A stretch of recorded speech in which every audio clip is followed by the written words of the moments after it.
प्यारे बच्चों नमस्कार। आज हम आपकी कक्षा 7 के अंतर्गत संवाद लेखन ये विषय पर बातचीत करेंगे, जिसको वार्तालाप लेखन भी कहते हैं। ये आपकी परीक्षा में 2 से 5 नंबर का आता है। संवाद लेखन आपको किसी विषय को आप कोई विषय आपको दिया जाता है, उस विषय पर दो व्यक्तियों के बीच में कोई जो चर्चा होती है, बातचीत होती है, उसको आपको अपनी कल्पना के आधार पर, अपनी कल्पना शक्ति के आधार पर लिखना होता है। जैसे परीक्षा के पहले दो मित्रों के बीच में बातचीत, या टिकट लेते समय टिकट बाबू और लेने वाले के बीच में बातचीत, इस तरह से और भी कोई भी जो अवसर है, जब दो व्यक्तियों के बीच में किसी विषय को लेकर कोई संवाद होता है, बातचीत होती है, उसको हम संवाद लेखन या वार्तालाप लेखन भी कहते हैं, जो आपके सिलेबस पाठ्यक्रम में है। तो देख लेते हैं संवाद लेखन। दो व्यक्तियों की बातचीत को ही संवाद कहा जाता है। जब दो व्यक्ति, चाहे पिता पुत्र हो, दो मित्र हो, माता या पिता हो, या फिर पुत्र और माता हो, या कोई अन्य व्यक्ति हो, अनजान व्यक्ति, उनके बीच में जब कोई संवाद होता है, तो वो संवाद लेखन होता है। उस संवाद को वार्तालाप लेखन भी कहते हैं। तो दो व्यक्तियों की बातचीत को ही संवाद कहा जाता है।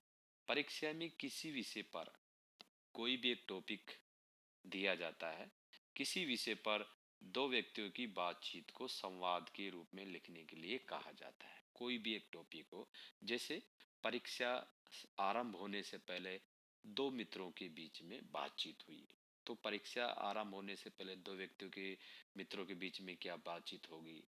या टिकट लेते समय टिकट बाबू और टिकट लेने वालों के मध्य में को बातचीत, या महंगाई विषय पर दो महिलाओं की कोई बातचीत हो, या बेरोजगार पर दो व्यक्तियों की बातचीत हो। तो इस तरह से कोई भी एक बिंदु आपको दिया जाएगा, उस बिंदु पर दो व्यक्तियों की को के बीच में जो बात होगी, जो चर्चा होगी, उसको आपके लिए लिखने के लिए कहा जाएगा।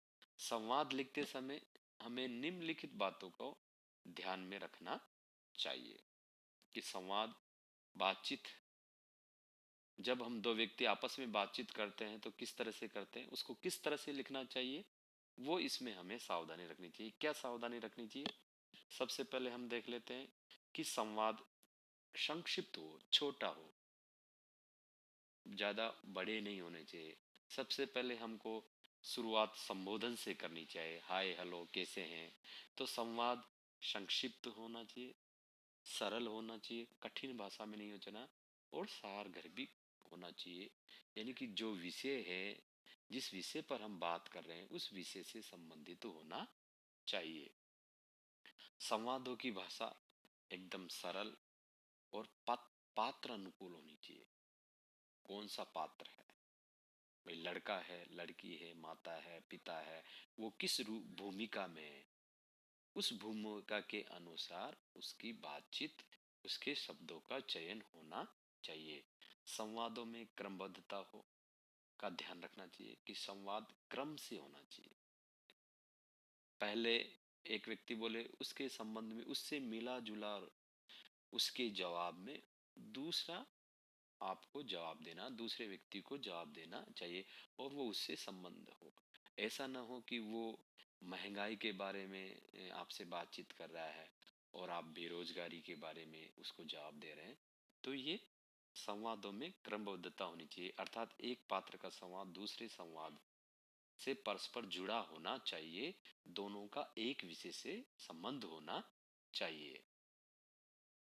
पात्रों के मनोभावों एवं मुद्रा को कोष्ठक में लिखते हैं। अगर जैसे आप हंस के कोई बात को अपनी रख रहे हैं, तो हंसते हुए, ऐसे हंसते हुए, वो हंसते हुए बोलता है तो ब्रैकेट में हंसते हुए, या फिर कोई आश्चर्य से, आश्चर्य होकर के तो आश्चर्य से, या फिर गुस्से से।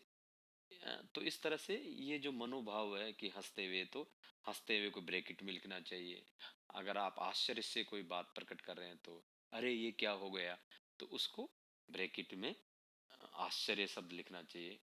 तो संवाद पात्रों के मनोभाव और मुद्राओं को कोष्ठक में ब्रैकेट में लिखना चाहिए।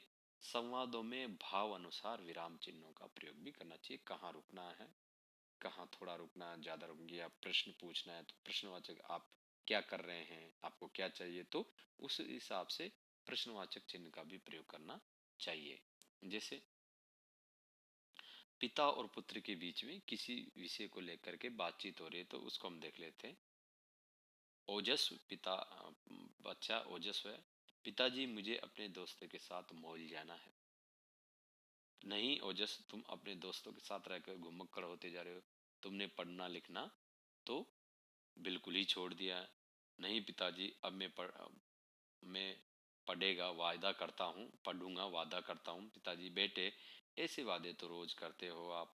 ओजस, पर इस बार मैं पक्का वादा करता हूँ कि आपको 80% से ऊपर अंक ला कर दिखाऊंगा, और अगर नहीं लाए तो फिर आप जैसा कहेंगे मैं वैसा करूंगा। पिता, ठीक है, तुम्हें ये आखिरी अवसर देता हूँ। तो इस प्रकार एक पुत्र अपने पिताजी से मॉल जाने की अनुमति मांगता है। तो उन दोनों के बीच में जो संवाद होता है उसको इस तरह से लिखा गया है। अब बढ़ती महंगाई को लेकर दो नागरिकों की बातचीत को संवाद में लिखिए। अगर एक महंगाई बढ़ रही है, दो नागरिक या दो महिलाएं आपस में बातचीत कर रहे हैं कि महंगाई को लेके, तो कोई भी दो राम श्याम हम अपने हिसाब से उनके नाम दे सकते हैं। पहला मित्र, दूसरा मित्र, इस तरह से इसने नाम दिया हरि प्रसाद।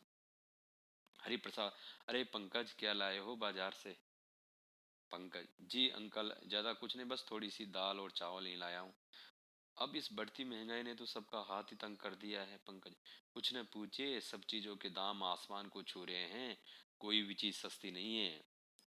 कुछ दालों के तो 200 रुपये, कुछ दालों के तो 200 रुपये किलो तक पहुंच गए हैं। हरि प्रसाद, दालें ही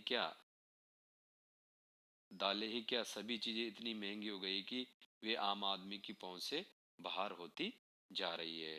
पंकज, पर मेरी एक बात समझ में नहीं आती, महंगाई को रोकने के लिए सरकार क्यों कुछ नहीं कर रही है?